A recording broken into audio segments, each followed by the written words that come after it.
The world of football with a soccer perspective. This is Soccer Today with Duane, Rollins and Kevin Laramee. Live on the Sports Podcasting Network.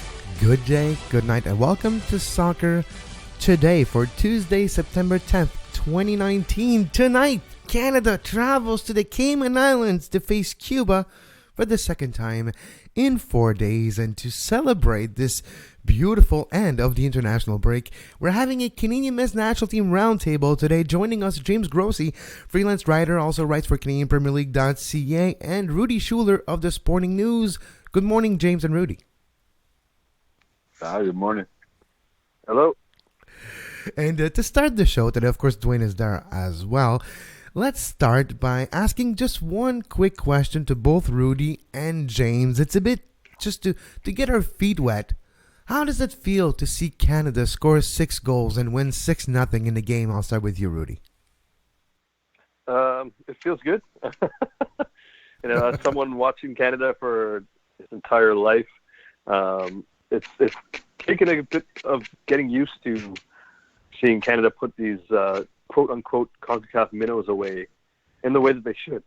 Cuba is not really a CONCACAF minnow in the terms of a Dominica or a French Guyana or anything of that ilk, but they still should be regarded as a lesser team than Canada. And the fact that Canada is doing exactly what they should be doing against these teams that are lower than them in the rankings, it kind of speaks to where they are in the program right now. It does, and when we see like a player like Ryan Telfer decide to go play for TNT and score in the weekend too, we're like, yeah, he thought it was crowded a bit. James, have you ever felt this feeling of looking at Canada and be like, wow, they could have scored 10? We get these matches every once in a while. It wasn't that long ago that Canada beat Cuba 7-0 in the Gold Cup this summer. So, we're starting to get used to it. We're starting to not be super surprised when something like this happens. But it's as a Canadian soccer observer, it's always kind of fun. Rudi and I were sitting beside each other at the Canada match on Saturday night, sharing some popcorn, watching Canada dump 6 on Cuba and watching TFC dump 5 on Cincinnati. So, it's something we better get used to, but I don't think we should take it for granted at the same time. These are the matches that you're supposed to win by these kind of scorelines, and the question will always be, how do you carry that form into the tougher competitions? No, it is, and Duane obviously is on the line too. And Duane, I'm going to send it to you to just maybe lay the foundation for what we're going to talk about in a second. We're going to try to make sense of, can Canada actually qualify for the Hexagonal Championship? That's a question that you would think an answer is quite easy to get, but no. With Bermuda's win against Panama and many weird results that need to happen and others, and different information regarding the multiplier, if the game is important, is it 0.15, is it 0.25, is it truly making the difference? Duane, if you could explain to us a bit why it's so confusing to get the real live points for this qualification process for the Hexagonal Championship.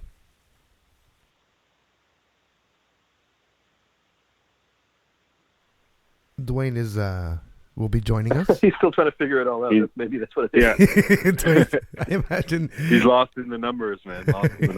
He's lost in the number, which I truly believe it's not as easy. So we'll get Duane back on the line right now. But gentlemen, James, why is it so complicated? These standings rankings concerning the FIFA points versus CONCACAF points versus just the standings.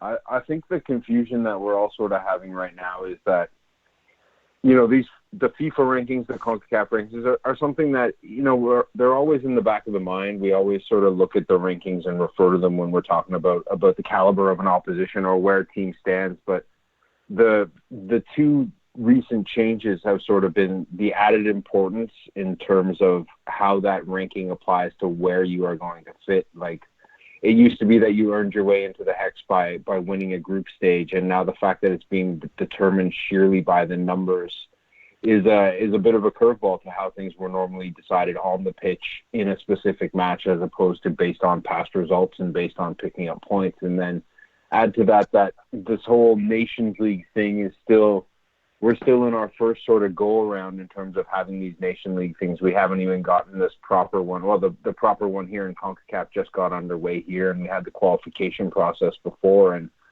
so ironing out exactly what points are associated with what match has been it's been a bit of a discovery process for all of that. And then throw in the curveball that we had these CONCACAF rankings that have magically sort of disappeared in the last couple of months when they determined that points would be decisive for who goes into the hex, and we're all sort of scratching our heads on exactly what factors are taken into account and exactly what numbers we're supposed to use to do the multiplications that'll tell us where everybody stands. If you can hear me now, guys, you'd asked me earlier to explain why it was so complicated. My succinct answer was CONCACAF, which I think is a fair enough way to put it. Just as a quick heads up, I talked to two different people yesterday who both should have been in position to give me a correct answer, and both gave me a different answer. So the multiplier of either 0.15 or 0.25 is the question here. And it does matter, because if it's a 0.25 multiplier, and if you want to go look at the formula, this is the importance of the game formula. James may have touched on it.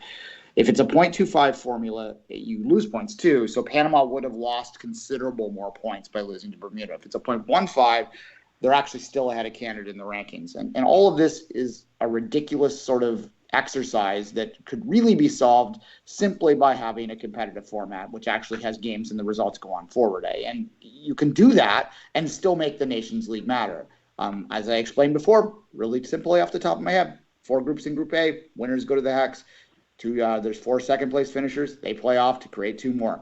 Bingo, 6 teams. There you go. Seems pretty simple, and I don't work for CONCACAF, and I figured that out in 40 seconds, and there's a way that you can do this without being complicated. It is, and Rudi, and I'm wondering, when you look at the situation, you've closely been following Canada for ever since I can remember. We have a golden generation coming, and it seems like we're almost getting... we're getting the short end of the stick to get to the qualification to the hex. And we have the repêchage, the kids table, the losers bracket, call it whatever you want. Is it a fair process? Of course, you can look at this situation from the United States perspective, from the Mexico perspective, from Costa Rica perspective, but from a Canadian perspective, is it fair? Not even just from a Canadian perspective, but from basically everyone who isn't currently in the top 4, maybe even top 3 in CONCACAF, it's completely unfair. So basically from 4 to 35, it's unfair in that perspective. And it's also unfair to have the top 3 basically guaranteed, because even if you look at some of the powers, the quote unquote powers in CONCACAF right now on the field that are the traditional power like Mexico and USA and Costa Rica. A team like Panama a decade ago wasn't that great, and maybe they're falling off now, of course, as we saw with Bermuda. But they had a good decade and a half run as one of the top 3 or 4 teams in the region. And I think that this new qualifying system, should it keep going for future World Cups, will prevent a team like Panama from getting on that kind of run again, because they will not be able to earn their way in. Who's to say that Canada is the next Panama or Haiti or Curacao or whoever it may be? You're artificially restricting teams from being able to earn their way in fairly. When so basically you're keeping the status quo, and to me it seems weird, because I thought CONCACAF was all about trying to shake things up for the smaller countries, the smaller Caribbean nations and the teams that don't traditionally succeed. So this kind of goes against all of that, and it makes me wonder what the thinking was behind all of that, because it doesn't make any kind of sense for the overwhelming majority of CONCACAF membership. Now that we know that it is the case, and I'm going to send this to Duane to start, and you can take it wherever you like, Duane. What can we do? We know the system for Canada to get the hexagonal championship is far from ideal, far from fair, and is a bit convoluted. Then you'll need help along the way to qualify either to the hex, or you'll need to be perfect from the repêchage side. Duane, what is there to do? How can we take this chicken you know what, and make a delicious lunch with it. Add lots of mayonnaise. That always helps with everything. No, well, I don't know about that. 16 games on the repechage. Depends, but yeah, you're right. Yes, 16 games in the repechage. To me, like I hate the format. I think it's completely unsporting. I think it's completely unfair. But I have long since come to peace with the idea that the Canadian men's national team will be playing on the repechage side of things, because I simply do not believe the math. I do not believe it is possible, and I have looked at the numbers every which way from sideways. John Herdman may say that it's possible if they win out and a lot of weird things happen. He perhaps is correct, but that's asking for basically an outlier, right? And realistically, Canada could win the damn thing and still not go through. And as Rudi said, Haiti could win the damn thing and still not go through, although they have to be Carousel to do that. So Carousel could win the whole thing and not go through. Yeah. So, what they have to do is put their head down and just focus on winning that other side of the bracket. And the problem with that, and where I really struggle with this, and if you listen to my hit on Extra Time, I underlined this, is it's not just about whether that's easier or harder path. It might actually be easier. It's whether it's preparing you to take a step up. Because if you play, Cuba, as Rudi said, isn't even the worst that you're going to get in CONCACAF. It isn't the worst you're going to see in the group stage of that format. You're playing these powder puffs, and then you're going to try and step your game up when it matters. And I don't know whether that's preparing you. Whereas the Hacks absolutely well. So in El Salvador and the Hacks, if they hold on, and I think they will, they're going to be better prepared to take a step up in their game and to improve in their game by playing better opposition throughout that process. Whereas Canada is going to be beaten up on let's say, I don't know, Aruba, and that's not going to help them. And it's just so frustrating. And every time I start talking about it, I get more and more worked up. But that is the short answer to it. They just have to figure out how to do that. So I guess maybe you're going to need to do something that Canada hasn't done a lot in the past few years, and that's spend a little bit of money and book some friendlies against competition that might actually push you a little bit, because you're not going to get pushed for a year playing those teams. Well, James, that's what I'm wondering. Are we paying right now cash with a lot of interest the decisions of the last few years of skipping international windows, of skipping friendlies? Are we paying this decision, I guess, now with what we see as a very difficult trip to Qatar, very difficult qualification process to even get to the conversation? Are we now experiencing the lack of decision-making process of Canadian Soccer Association to book friendlies over the last 2 years that would have changed the situation today? Yeah, I think there is an element of that, but it's hard to be particularly critical of the decision, at least in the past, let's say, year. John Herdman spoke about this during his press conference pre-match, and it was with those CONCACAF Nations League qualifiers falling on a Sunday, there wasn't really a chance in those windows. Are you going to book a friendly for a Friday and then turn around and try and play a game 2 days later with the same squad? And Canada really set themselves that goal of coming top of the qualifying, and they ended up falling short based on goal difference. But it was a decision that they made based on what the current situation was. And the real curveball that came with this was that the field goal, the field posts changed at the last minute in terms of CONCACAF rankings were no longer going to be the factor. And I believe, Herdman, that they had done all the math on that, and they had made that decision cognizant of the fact that they were still going to have enough room. And the fact that has changed is really where we're having this sort of confusion and the ability to look back and go, you know what, maybe if you had scheduled a couple of extra friendlies in there, maybe your points are in a better state. And you can always sort of look back and go, yeah, maybe this was something that should have happened, but it's hard to fault the logic behind the decision that was made.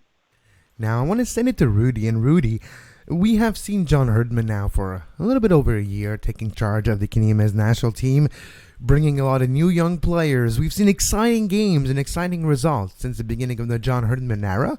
We have seen as well some questionable management in games. Edie in the Gold Cup, to not to mention it.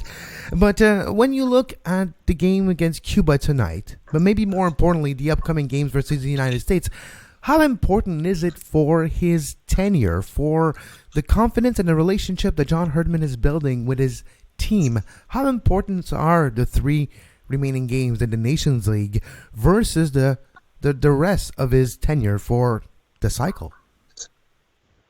Well, how important are they? Obviously, they expect to win against Cuba tonight, and they should, even with what I expect to be a heavy rotation. I think you want to look at some other players that didn't get a chance in Toronto on Saturday. So you could see a Juan Cordova, maybe even a David Wotherspoon, and some other players that haven't really had a chance to show themselves on the international stage yet.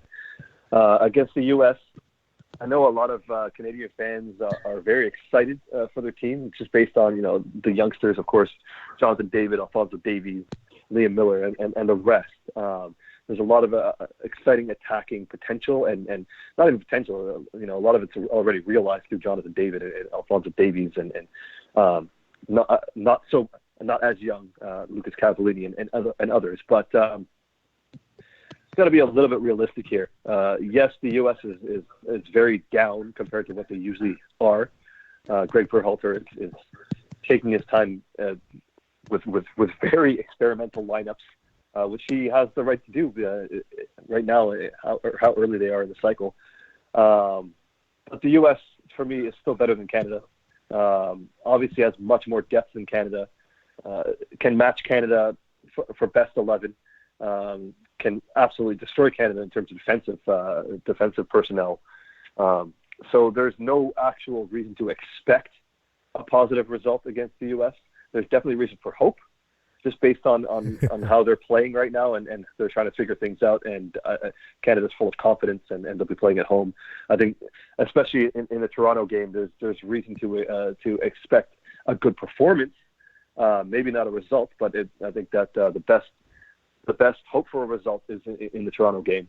But that's my roundabout way of saying that even if Canada loses both of those games to the U.S., I think that how they play against the U.S. should be taken more into account than rather the pure result. Because we're not, I don't think Canada is better than the U.S. right now. Although I think Canada is as close to the U.S. as they have been in 30 years, and this is the best opportunity to beat them. So for me, I don't think it will define his tenure unless, they absolutely get shellacked by the U.S., which I don't think they will. But it should give a good indicator as to what's ahead, because I don't think that even if they lose, that Herdman will lose his job or anything like that. I think that as long as they put give a good account of themselves, even in losses, that he would be the man going forward. Yeah, no, that is very true. And I want to send it to James for a second, and Duane as well. But James, I know you're a bit more optimistic when you look at the future than maybe Duane is, and that's in general. But I just want to say, when you look, James, at Canada and the result, of course, and the word that Rudi mentioned is a dangerous word, hope. Does hope inspire you when you look at the Canadian men's national team? And is it okay to hope for greener pastures, or will our heart be broken again? Hope is always a good thing when it comes to supporting your national team and sort of seeing how the future is going to shape up for these teams. We can look at the group of players that are currently on the field and how they're going to step up. We haven't really gotten a good indication of what this team is going to look like in really tough games. Even that Mexico game at the Gold Cup, they sort of took their foot off the pedal for large sections of it. And when they did go out there with a game plan to attack, we saw a much more comfortable team, a team that looked a little bit more like they could step up to that level. Granted, when the Haiti match came around, that all sort of came crashing down. But what they can produce on a consistent level when required to step up is something that we really don't know about this side. And I think if you look a little bit more long-term than the sort of in this cycle or the next cycle or anything like that, I think anybody who's sort of doubting what the future may hold just needs to keep in mind that, there are a lot of kids coming up that have learned their craft, that have played the sport in professional environments between the 3 MLS clubs, between Ottawa, between all the CPL clubs. And that's sort of a situation that Canada hasn't had for a very, very long time. And, which of these players are going to actually step up and be real contributors at this level? Who are going to be the next, Jonathan Davids, the next Alphonso Davies? We don't know right now, but player pool that these gems are going to come out of is much, much, much more vast than it's ever been before. And so we have an under-17 team that's going to be going to the World Cup later this year. We have an Olympic development squad that should be packed with MLS Academy and CPL players. And so as much as we're uncertain about where this program is going with this particular group, you know, the future looks a lot brighter than it has in pretty much my lifetime for Canadian soccer. Now I'm going to make a last turn around the table, and then we'll go behind the paywall. We'll talk about Canadian Premier League, of course. So make sure you follow us on Patreon, patreon.com/sportspodcast network. $2 a month will give you access to the Two Solitude Soccer Podcast, where in the last month we had Rob Friend, David Klanakan, Joe Bellan, and more on the show talking about Canadian soccer and the Canadian Premier League. Let's start with Rudy. Rudy, this squad, this roster has seen some great coming out of nowhere stories like Jonathan David and great stories like Alphonso Davies. Going forward, which member of this roster is for you a key piece in not just the result of tonight, but the result and development of this squad in the next 2 to 4 years?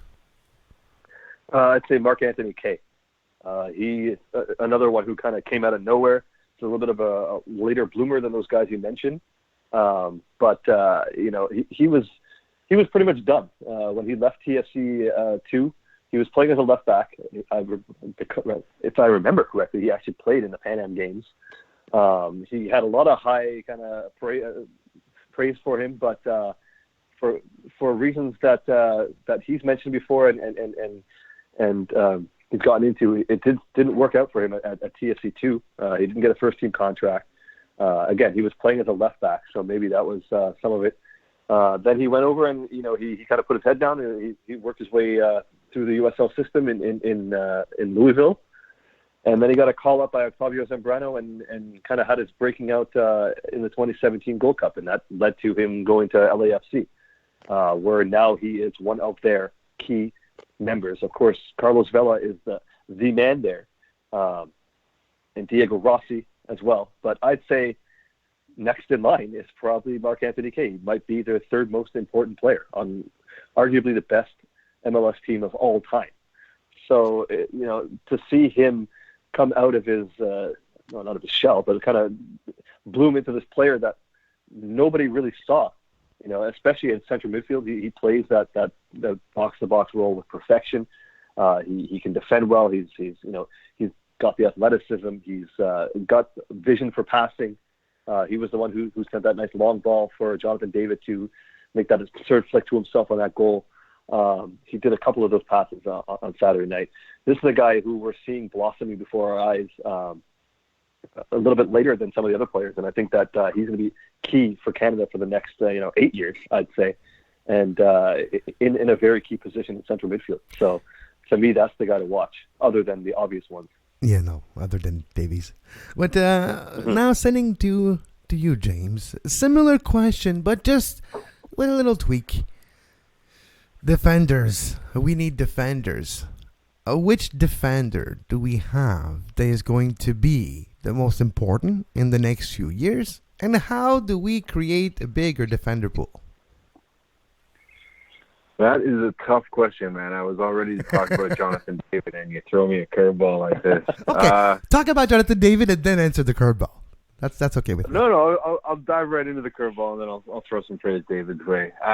I think for the next couple of years, we're looking at Daniil Henry as being the guy that has to step up and make one of those central defender positions his own. Canada, a team that's traditionally been very strong in that defensive position, finds themselves in a bit of a rut where there are a bunch of interesting prospects at the under-20 level that are making their way slowly up, but there's a bit of a gap between Daniil and the next group of guys that we'll be looking at. Even his central defensive partner for Club and Country, Derek Cornelius, is still a very young man and growing into the role.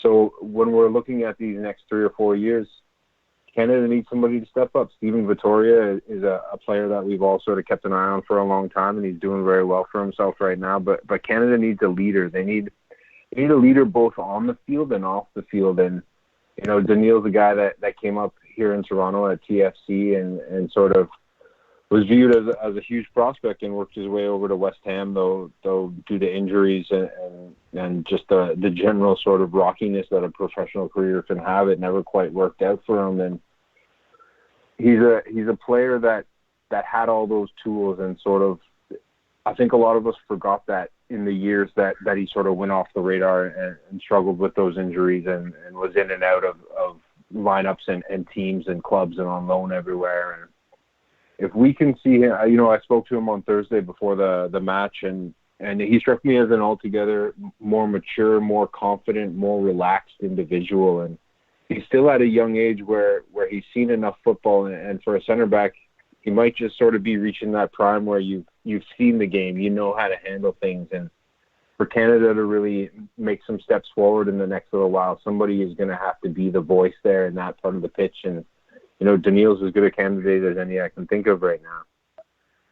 And as for Jonathan David, I mean, just having a goal scorer who takes goals with the calmness and the confidence and the collected nature with which he took that goal. I saw somebody tweet it out. I'm not quite sure who it was, but if Leo Messi had scored that goal, we'd be seeing that goal on highlight films for decades to come. And it was just such a cool finish under, granted, maybe not the most pressure in the world, but we see thousands of players snatch at opportunities like that, take the shot too early or rush it and not let the chance materialize. And, he just toyed with those defenders and waited until the Cuban keeper opened up his legs before slotting that one in. And, John Herdman post-match called him the Iceman, and apparently that's a nickname that they have for Jonathan in the camp, and it's very apropos. Hopefully his Iceman as in like the old Formula One driver, Raikkonen's nickname, Iceman. And hopefully it's not like X-Men bad superhero character Iceman. Hopefully it's the right Iceman. But as long as he keeps scoring goals, man, I don't think anybody cares which one it is. That's true. To see Jonathan David keep scoring goal, I think is one of the joy that we are looking forward to in the next few years. And Duane, I'm going to finish the show by asking you this one for you, Duane. We've seen Jonathan David score a lot of goals, and we're surprised by the amount. So the question is not if he will become Canada's all-time goal-scoring leader. The question is when. During the Powder Puff group stage of the kids table qualifying campaign, he's probably going to score about 18 goals in that alone if they call him up consistently. Yeah, this is the injuries aside, those caveats always are part of a conversation like this. This is a player that seems like the sky is his limit. I suspect you can anticipate him making a move to a Tier 1 league in the next little bit. I anticipate that. We are excited to see where that is. Germany is, I think, the inside track, but we'll see. And the sky's the limit. He's an exciting player. I haven't been this excited by a player in a long, long time, and that includes Alphonso Davies, to be quite blunt. I think that in many ways, Jonathan David, because he's been getting more consistent time in a decent league in Belgium, might be the more exciting prospect right now, and I don't think any of us would have thought that a year or so ago. And look, you said that I'm more negative than James a minute ago, and in the question to him, I'm actually pretty high on this team. I know. I'm just frustrated by this qualifying campaign. That's what it comes down to. And look, I think they can get through that repechage. I think they can. I think that they should be the favorite too. That depends on whether Panama's in there with them, although as we saw, Panama's vulnerable as well. So, we'll see. And we just got to put our head down and take them as they go, I guess. Yeah, it's never easy because, we're Canada after all. And I still have the nerves. And it doesn't matter if it's Cuba, Honduras, Guatemala, whichever team. See the maple leaf and the red jersey come on the field, and the PTSD ain't too far away. Hopefully that changes soon. And hopefully we're on the path to having not just confidence, but a certain assurance that our team's not going to get blown up. And that's what we want, I guess. And tonight, I guess we have that assurance for tonight. Canada's not going to get blown up tonight against Cuba. You can watch the game on One Soccer. It's live from Cayman Islands. Thank you, James, for your time today. Thank you, Rudi, for your time today. We wish you a great end of the international break, and it's almost over now. Thanks, guys. My pleasure, boys. And we'll be back tomorrow with another edition of Soccer Today with Duane Rollins and myself, the world of football with a soccer perspective. And until then, make sure you follow us everywhere you get your podcasts. Subscribe to our YouTube page, Facebook page. We're live on Twitter Monday to Friday at Soccer Today SPN. And podcast version available everywhere you get your podcasts. Until tomorrow, as always, have a great soccer. You can find the podcast version of all the shows we do on iTunes, Apple Podcast, Google Play Store, TuneIn Radio, iHeartRadio, and anywhere you get your podcast.